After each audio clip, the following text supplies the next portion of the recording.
Bonjour à tous, je voulais vous souhaiter une joyeuse Saint-Valentin. Alors je voulais vous faire cette vidéo parce que je me dis c'est un jour particulier la Saint-Valentin. On n'aime pas, on trouve que c'est commercial, on trouve que c'est dur parfois parce qu'il y a une grosse pression, en tout cas il peut y avoir une grosse pression autour de ce jour. Et en fait je voulais vous ramener un petit peu à un essentiel et vous dire bah voilà, c'est vrai que c'est un jour particulier dans lequel on célèbre l'amour, mais l'amour est célébré dans la dimension angélique, dans la dimension en fait, une dimension d'un amour très sacré et très pur. Et du coup, je voulais vous rappeler ça parce que je me dis peut-être c'est pas évident comme fait quand on est loin de son jumeau et puis que on sait pas trop ce qui se passe et qu'on est dans une période où tout le monde est un petit peu fatigué, voire parfois découragé. Alors, du coup, je voulais vous faire part d'un message que j'ai reçu parce que je pensais à tout ça ce matin et puis j'ai Saint-Michel qui arrive et qui dit mais il faut surtout leur dire que les cœurs vont se retrouver, que les cœurs même se retrouvent. Ça a l'air d'être assez proche. Alors c'est vrai qu'on l'a déjà dit, c'est vrai que la notion du temps n'est pas la même pour là-haut que pour ici, mais c'est vrai qu'on peut quand même que constater des gros progrès dans l'ouverture, l'accueil de cet amour spirituel, l'ouverture des âmes des jumeaux.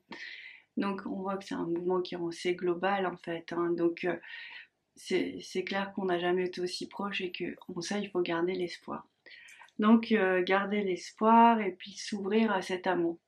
Et là je crois que je me suis dit que voilà, si on pouvait pas être avec son jumeau, que peut-être célébrer l'amour quand même, comprendre que cet amour de toute façon il existe, que même si vous n'êtes pas ensemble sur un plan matériel, enfin, dans un plan terrestre, vous l'êtes quand même sur un plan spirituel et sur le plan de l'âme.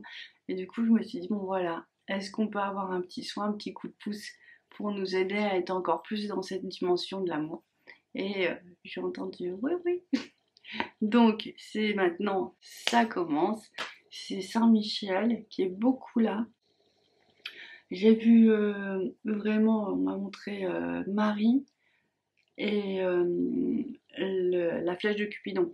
Donc on vient de passer toute une période avec Raphaël et là j'ai l'impression qu'on nous demande plus de nous reconnecter avec Saint-Michel à partir de maintenant pour vraiment protéger, ouvrir, libérer, guérir les cœurs. Donc voilà, le message est passé et maintenant bah, je vous propose de vous ouvrir.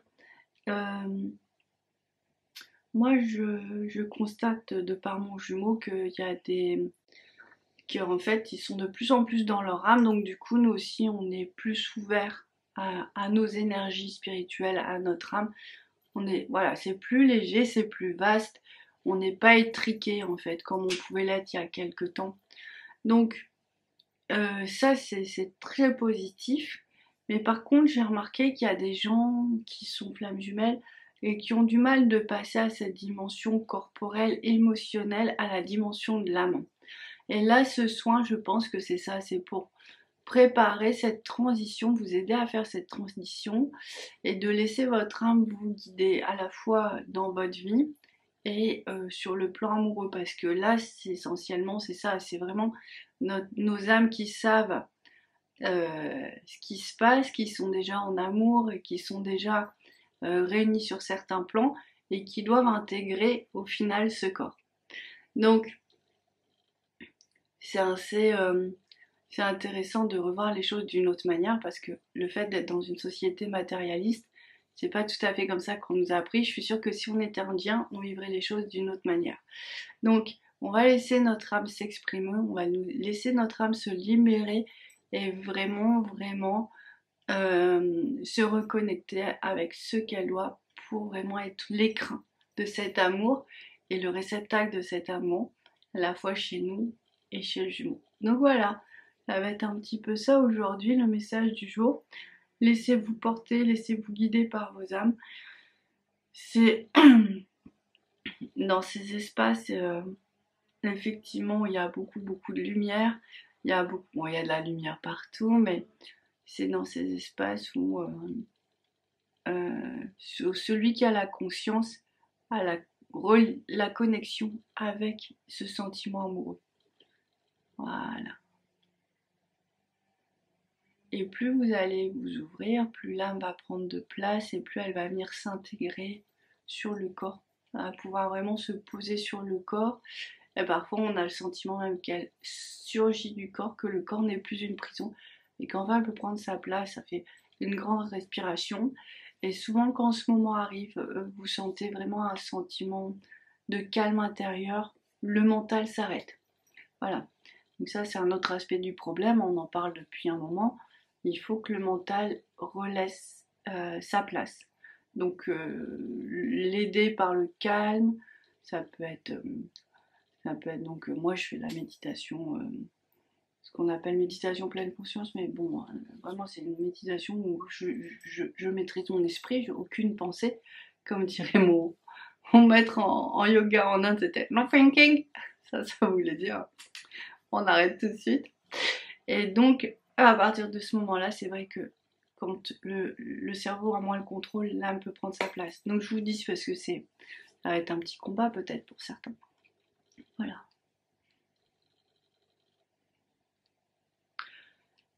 Ils me disent parle-leur d'amour. C'est vrai que c'est le jour. Je voulais vous dire, c'est ce que je disais à une dame ce matin. C'est vrai que c'est dur, on dira pas le contraire. C'est vrai qu'on est épuisé. Hein. Moi, je commence à aller mieux, mais j'ai vraiment allégé mon quotidien au maximum. Et puis j'étais beaucoup au soleil, ça a beaucoup aidé. Enfin, quand je dis beaucoup au soleil, c'est beaucoup plus, parce que sinon je suis un peu enfermée à la maison avec le travail que j'ai. Et en fait, c'est vrai que c'est une période difficile, c'est vrai que c'est un long chemin, c'est vrai que, comme dirait mon jumeau, tu me demandes d'apprendre tout l'inverse de tout ce que j'ai appris depuis que je suis petit. Et c'est vrai que c'est un autre fonctionnement, c'est le fonctionnement de l'âme, c'est le fonctionnement du plan spirituel, et non pas du corps, de la matière et de la logique, c'est autre chose. Et en fait, c'est dur, certes, mais il faut vous rappeler que c'est une transformation, un peu comme la chenille qui devient papillon. Moi, souvent j'ai l'impression que c'est un accouchement à soi-même parce que c'est une renaissance en fait. On découvre des parties de notre être, on les intègre, on les habite, on se redécouvre en fait tel qu'on est. Et c'est vrai que tout ça, c'est très initiatique. Dès le début, les messages ont été clairs. Soyez heureux car vous êtes les élus pour vivre ce chemin initiatique. Vraiment, ça, je l'ai reçu beaucoup de fois. Et le truc, c'est que c'est vrai que ça épure beaucoup. C'est vrai qu'on est la première génération de flammes jumelles en conscience à œuvrer ensemble, puisque avant, il n'y en avait pas assez. J'ai l'impression que, du coup, en général, elles étaient quand même assez bloquées dans leur élan, dans leur capacité à se retrouver. Tout ça a fait aussi que le taux vibratoire, et il est peut-être temps maintenant d'être plus en reliance, en communion avec les énergies divines qui s'imprègnent de plus en plus sur Terre. Donc ça, c'est juste merveilleux. On vit tout ça, hein, c'est vraiment très beau. Mais j'ai envie de vous dire que en fait, on est dans une transition, on est dans une transformation, mais c'est parce qu'après, on va vivre un amour tellement fort, tellement stable. On va être dans une ouverture à l'amour en permanence. On va vivre l'harmonie dans le couple, on va vivre même plus que ça parce que on voit les dons qui se développent, on voit la télépathie, on voit... En fait, on est en train de revivre les choses comme personne ne l'a vécu avant nous, dans la complicité, la fidélité, le fait de pouvoir être ensemble sans que le couple s'épuise, avec des enfants qu'on va pouvoir accueillir dans ce genre d'amour, que eux, on va pouvoir les accueillir vraiment dans cette lumière et les protéger énormément pour leur permettre de révéler leur plein potentiel.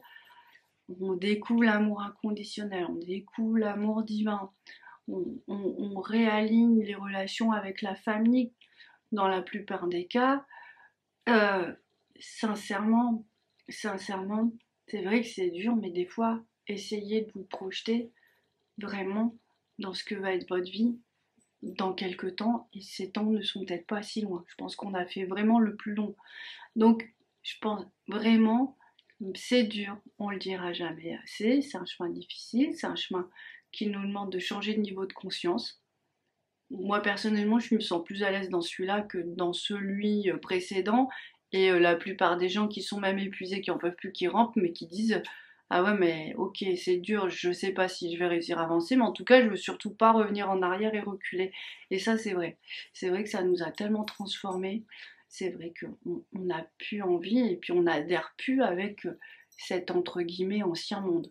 Donc, je pense qu'il faut prendre un moment pour se dire, mais voilà, le temps viendra où je vais pouvoir vivre tout ça. Je le vis déjà avec mon âme sur certains plans, mais je vais pouvoir le vivre en conscience sur un plan terrestre, avec celui qui m'est destiné, celui avec qui je suis reliée, celui qui est ma moitié. Et, euh, et au final, en toute honnêteté, moi, ça répond à mes désirs depuis l'enfance, quoi. Je voulais ça ou je voulais rien. Mais je savais même pas que ça existait, mais c'était clair pour moi que je voulais pas quelque chose d'à peu près. J'en aurais pas, je suis trop entière pour vivre quelque chose d'à peu près. Donc j'ai la chance de pouvoir le vivre, sinon je crois que je serais restée célibataire toute ma vie, mais sans aucun problème. En vraiment, ça aurait été une vie. Et c'est ça que je voulais vous rappeler, c'est que la flamme nous ramène dans l'amour et pour certains nous sauve aussi d'un poids familial karmique qui est extrêmement lourd et ça nous amène aussi dans une autre ouverture à la vie. Moi, quand je vois ma reliance au divin, aux anges, à Marie, quand je vois toutes les interactions avec les animaux, les plantes, tout ça, je me dis mais je vis quelque chose de merveilleux, vraiment de magnifique et de merveilleux, et je me sens plus seule en fait. Quoi qu'il arrive, je me sens plus seule. Je pense que euh, je comprends mieux le monde et vraiment j'ai une compassion énorme, j'ai envie de dire, pour les humains qui essayent de se dépatouiller dans quelque chose d'assez compliqué au final et que ben j'ai eu la chance, on va dire, d'avoir certains éclairages. On vous a fait part de tous, hein, donc si vous êtes là, vous avez dû avoir les mêmes que les miens ou vous avez dû entendre ce que j'avais reçu. Et je me dis mais j'ai cette chance d'avoir brisé certaines chaînes pour pouvoir ben voilà, rentrer dans cette dimension de paix, de lumière, de tout ça. Alors je vais pas dire tout est parfait. Alors le jour où ce sera parfait, je vous le dirai. Je vais le crier, je vais le hurler, je vais le rire, le pleurer, je crois. Mais c'est vraiment pour vous dire que cette transformation et vraiment nous demande d'aimer, d'apprendre à aimer. Et hier, j'ai vu un film. Bon, ça s'appelle Valentine's Day. C'est plusieurs scénarios, je les prends en cours de route. Et il y a l'histoire d'un couple où ils se chamaillent parce qu'elle annonce qu'elle l'a trompé il y a 20 ans, 30 ans. Et en fait, ils se rendent compte que l'amour est plus fort que tout et qu'ils arrivent à rentrer dans une relation de pardon et que l'essentiel c'était aimer tout. C'était joli ce passage. La dame a dit mais tu dois m'aimer mais dans tout ce que je suis, pas seulement dans ce qui est aimable, mais aussi dans mes manquements, mes faiblesses. Dans tout ça, c'est tout ça que tu dois aimer pour qu'on soit bien ensemble. Et je trouve ça beau parce que ça fait plusieurs fois que j'ai des messages comme ça et que je trouve beau. Parce que bon, moi je vais vous le dire avec joie, les chakras, les machins et tout. Mais en fait, c'est aimer l'autre tel qu'il est et réussir à rester dans l'amour quoi qu'il se passe. Et je trouve que c'est une nouvelle définition d'aimer, hein. Jamais j'aurais pensé que déjà on était capable de le faire. Je pensais que tout le monde avait ces petits coups de colère, ces petits coups de doute, ces petits trucs qui viennent, ces petits poisons de la vie, quoi. Et en fait, là, on nous demande d'aimer dans totalement, à 100%, et de pouvoir aimer l'autre, c'est se faire ce cadeau à lui, mais je trouve que c'est se faire ce cadeau à soi aussi, de rester en permanence dans l'amour. Et c'est vraiment ce qu'on nous demande, c'est un peu la fin de ce travail de purification, c'est d'arriver à cette conclusion-là, cette capacité-là. C'est l'exaltation de l'âme, ils me disent dans l'oreillette. Donc, dans cette exaltation de l'âme. Bon voilà, je vous ai parlé avec mon cœur, je crois, comme j'ai rarement fait. C'est un jour spécial, c'est un jour de l'amour. Je vous souhaite une très belle Saint-Valentin. Sachez que vous êtes aimé très fort, très très très fort. Ne l'oubliez jamais, même si ça ne se voit pas encore bien, même si c'est pas encore palpable matériellement, mais dans vos cœurs et dans vos âmes, vous êtes vraiment aimé très fort par le ciel, par le monde. Et n'oubliez jamais ça. Bonne journée. Au revoir. Yeah. Yeah.